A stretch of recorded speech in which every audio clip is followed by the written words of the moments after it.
tell you what is the minimum structure of KNX system using a TP, meaning here that they are using a KNX bus, the green line. First I need the bus itself, which is the cable, and the cable in the KNX, they always put it on the green one. This is the KNX cable. Okay, this is the twisted pair cable we talked about, and this comes in green, by the way. And then I have a power supply. So for each installation of KNX, I have at least one power supply. We'll see later that we can have more than one line, and for each line, I have at least one power supply. So I have a power supply in here, this one.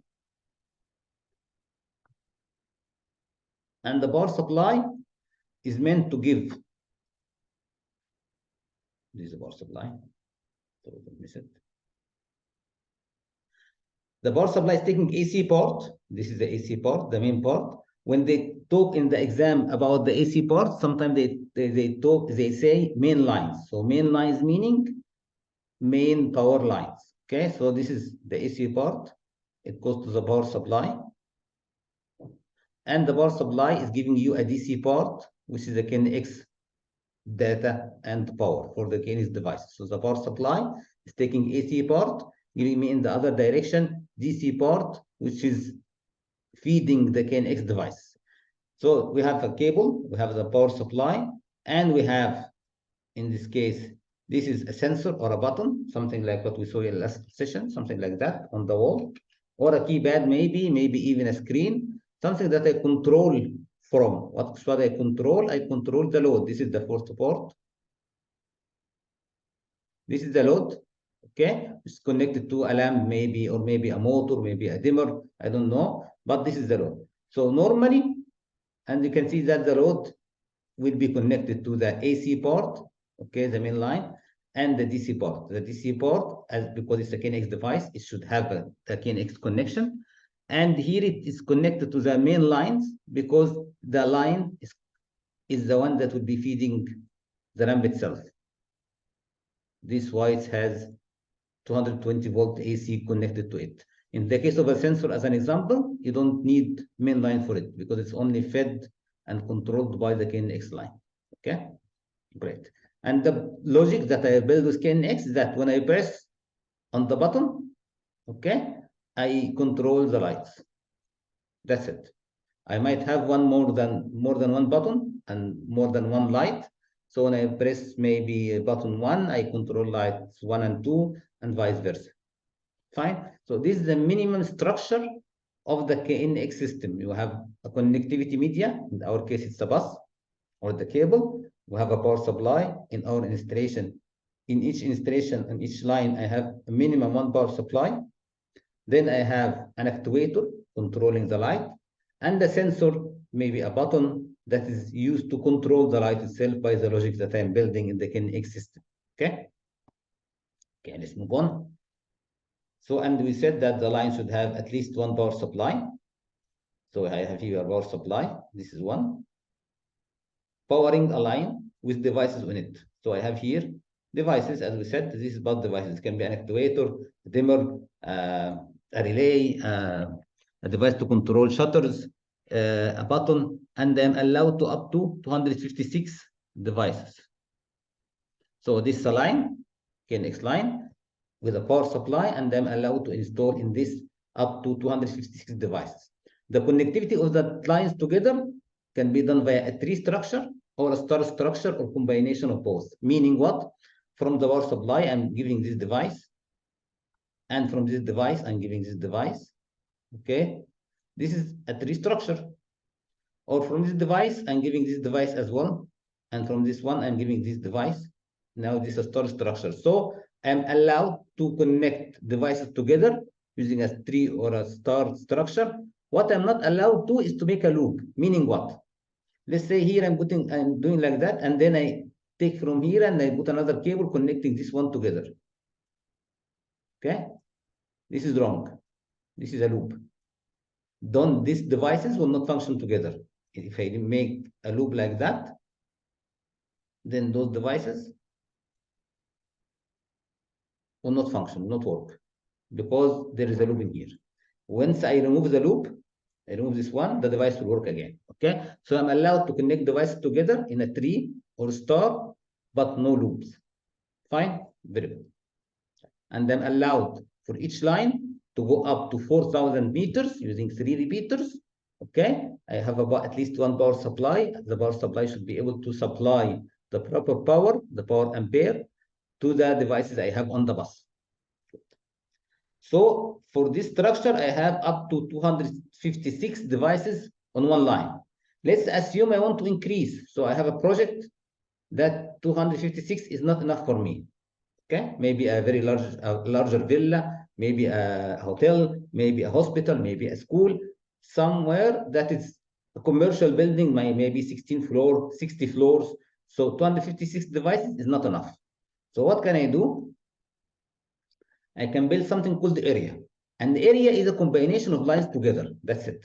So this is the line that I have in the previous example. This one, okay, which is simply a power supply with devices on it, right? Then I have another line here, power supply with device on it. So this one, okay, so this 15. And I want to connect them together. So to connect them together, I need two things. I need a main line to connect them together, which is this line.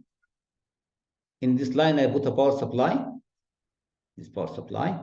And how to connect this line with those devices, with those lines, I put a line coupler. A line coupler is simply a device that is taking from here a bus connection, just like that, a bus connection, and then here also another bus connection, okay? So here I have a direction for a cable, and here a connection for a cable, and I connect them together. So we call it line coupler. The line coupler here is to connect lines together, different lines to the main line, okay?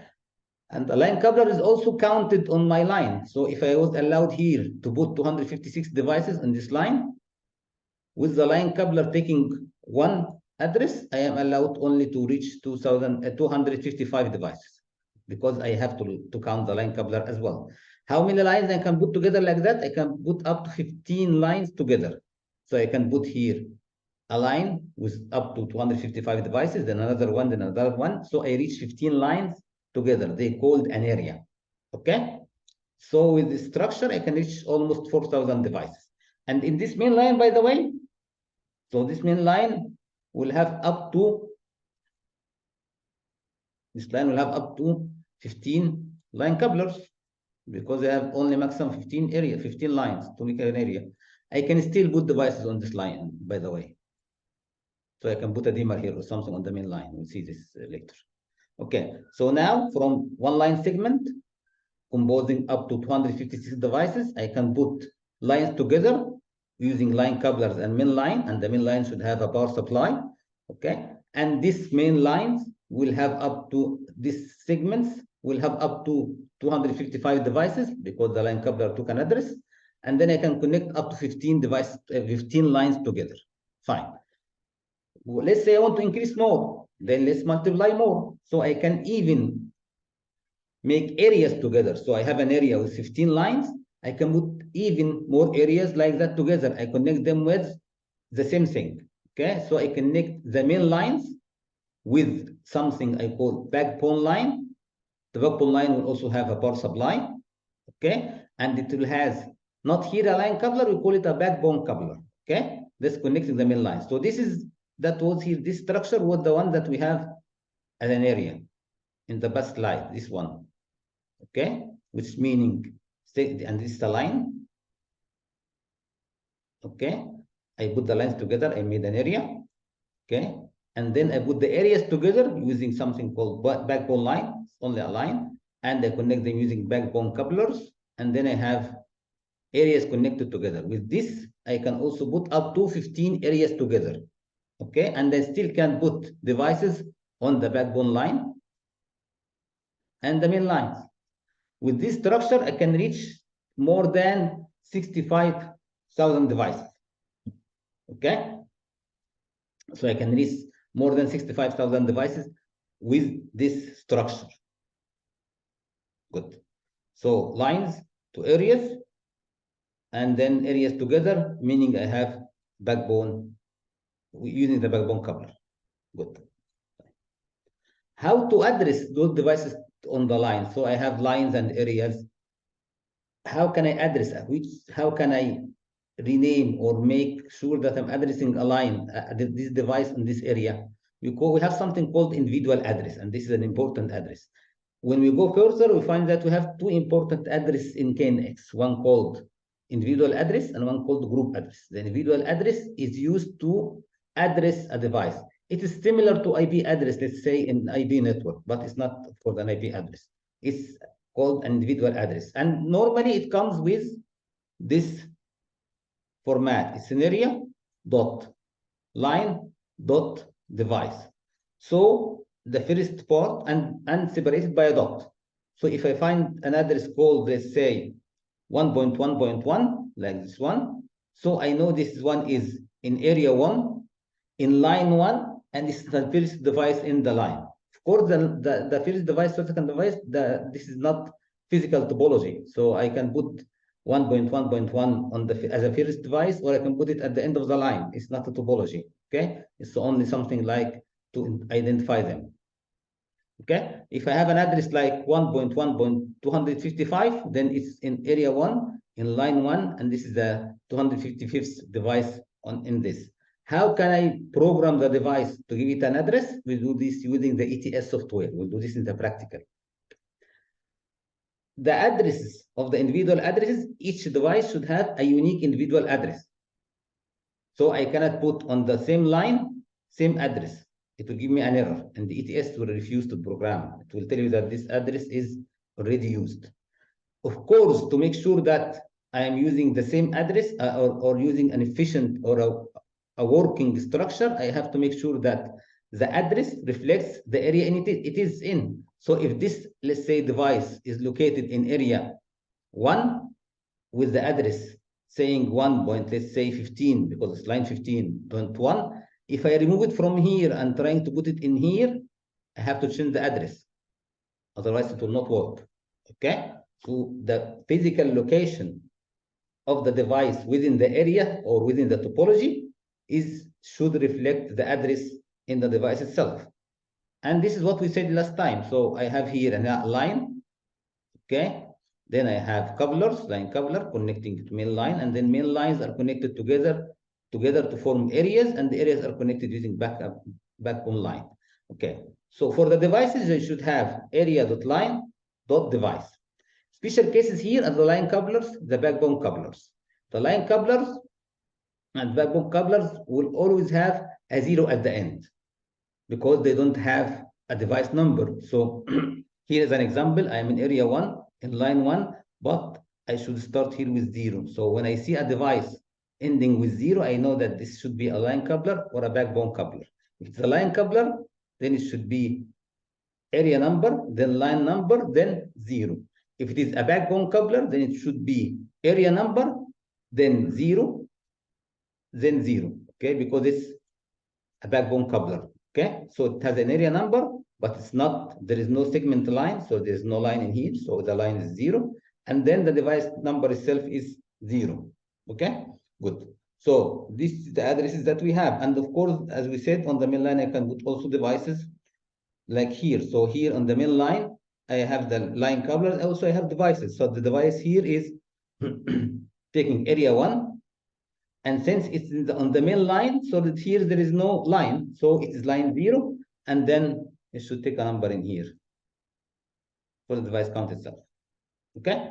Good. We are talking about the group addressing. Group addressing for now will say that it is an address or a group that collects address or devices together. It's actually collecting something called group objects. But for now, it represents devices together, meaning that if I have a button like that, okay, let's say button number 1, and I want this one to control lights in three floors. So I will have to make a group address representing button number 1 with the actuators or the lights in the 3 floors, meaning that I am associating or linking those together using something called group address. The group address, by the way, is separated by slash. not dot. So individual address is separated by dot. Group address are separated by slash. Okay. So here is an example, a simple example. He's saying that, let's say I have a building with, here I have lights in floor 11, and then floor 12, floor 13. Then I have another one in floor 23 and 21 and 22. There is a button in this floor, in this building, and there's a button here, and there is also a sensor here, sensing brightness as an example. Okay.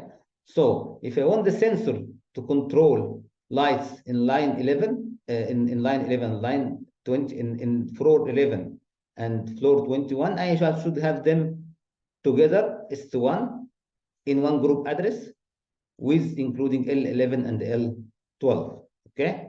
These are lights, by the way, not floors, sorry. So light 1, light 12, light 11, light 13. So if I want S1 to control light 11 and light 21, I should make a group address like this one and put them together in the same group address. If I want P1 to control, let's say, light 11, 12, and 13, I make a group address. This is the name of the group address, by the way. And I link P1 to those lights. And then if I want to make P2 to control other lights, then I make a group address and link it P2 with those devices. How can I know that they link it together? Because this is the same group address.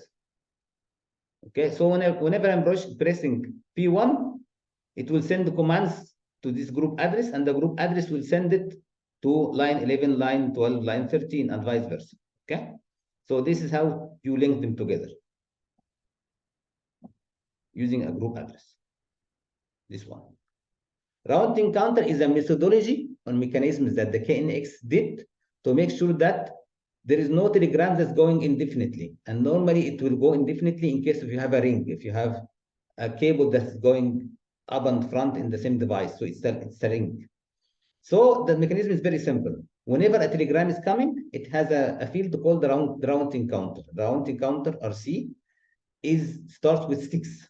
Okay, so the telegram, the device, is sending a telegram. Always the sending device is sending it with round counter 6. Okay, as a telegram pass through a line repeater or a line coupler or a backbone coupler, this number will be reduced by 1.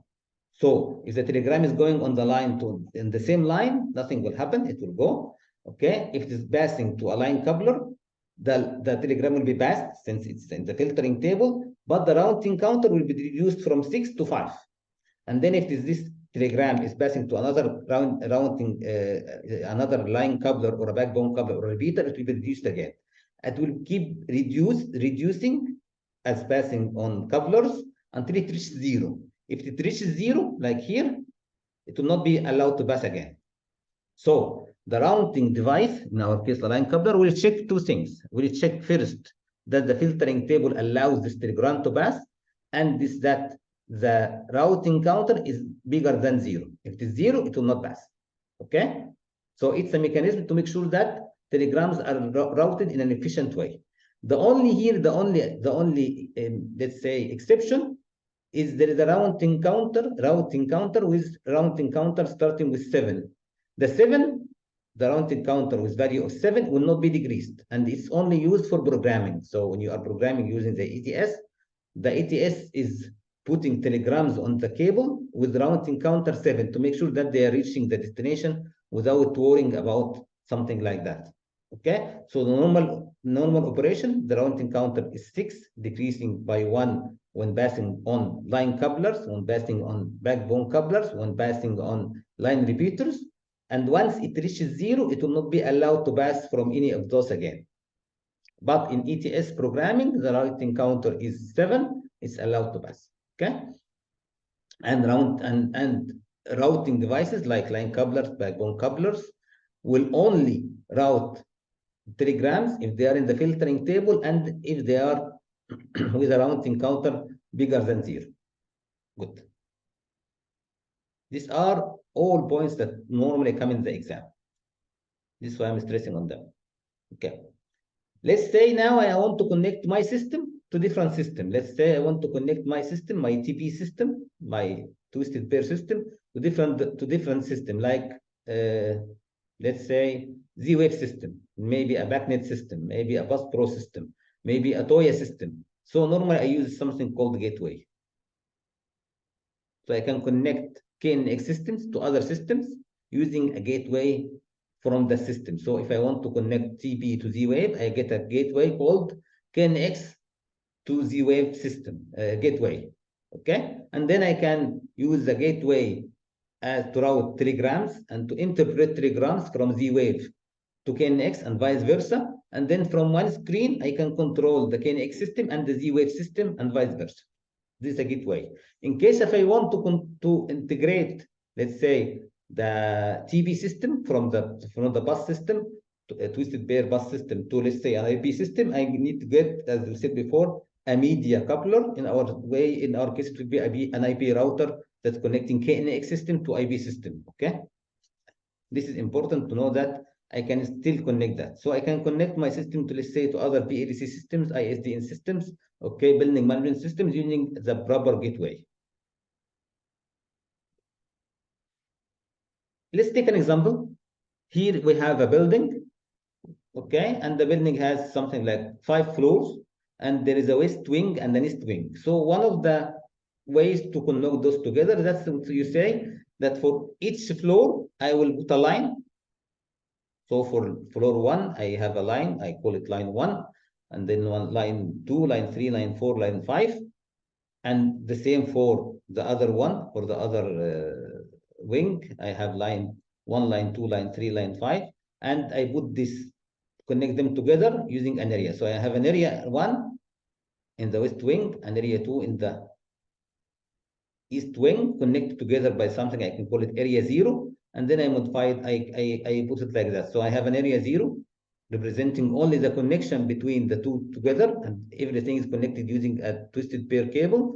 Then I have area 0 with line number 0 because this is the backbone line, and then I have area 1, which is taking all this area, the area 1, and then area 2, and then in area 1 I have the main line, of course, this is the 0, 1, and then I have first floor line up to five floors, each one for a line, and that's it for the east wing. So, and this will be, of course, the number that I have. So I'm here in area 1. This is the first line. In this case, here I need, on each line, I will need a power supply and the line coupler in each line. Okay. Then I have a main line, okay, which will have also a power supply and the backbone coupler. And in here also I need for each line a power supply and a line coupler. Okay, this wave connection, a different wave connection is, instead of connecting everything using twisted pair, I can integrate twisted pair with the infrastructure of the internet. Okay, not this one. This one is still using line coupler. This is just showing what we talked about last time. So here I have the area 1 and the area 2. In each one, I have line coupler. Okay, I should also have power supply, but it's not showing the power supplies. Connected together using backbone couplers. This one backbone coupler here and one backbone coupler here. This is backbone coupler line 0. This is the backbone coupler, and these are main lines. And this is how it's still connected using TP. If I want to do better, a different job, I can connect those areas together using Ethernet connection. Because mostly in the commercial buildings, you already have an Ethernet infrastructure in the building, meaning that most of the buildings will have floor 1 to floor 2, floor 3, there is an Ethernet connection, maybe a Cat6 file, or maybe a fiber connection file. And these connections, the IP connection, is mostly a very high speed connection. Compared to the TP, the TP speed, it's much higher. The TP speed, by the way, is 9,600 bit per second. Compared to 1 giga, maybe bit per second on an Ethernet connection, it's of course much higher. So normally what I do, I connect each line, each floor via TP connections, and then I take those floors together and put them on the Ethernet connection, the IP connection. But in this case, I cannot use a line coupler, okay? So I use IP router. The IP router is something typical like that. From one side, here I have a bus connection. The other one here, I have an Ethernet connection. So this is what we call an IP router or KNXNet IP router, okay? And then in this case, I put all them together using an IP router. So in here I have on this area an IP router, here an IP router, here an IP router, and they are connected to the switch on my building. Okay, this is another way. This is showing it in more direction. You can see this is the net. This is the blue cable is the Ethernet cable. Okay, and then khalas here I'm putting these are connected on each floor together via the green cable, the KNX cable, KNX cable, and each one is connected to an IP or an IP router in here, and then they all go to the IP infrastructure, the network LAN. This way, I'm connecting the, let's say, the leaves of the tree together on a line and on a line, and then I'm putting all those lines together using the infrastructure of the Ethernet. So I'm not using line couplers anymore in here, but I'm using IP routers in this direction. Okay. So we are done with this chapter. The questions will focus on the function, the different function between line coupler, line repeater, and backbone coupler. It will focus on the addressing, how the addressing is done. It will also focus on how many devices I can put on one line, and if I want to connect lines together on an Ethernet connection, what device should I use? Okay, we're done with this one. See you with the other session later, inshallah. Assalamu alaikum.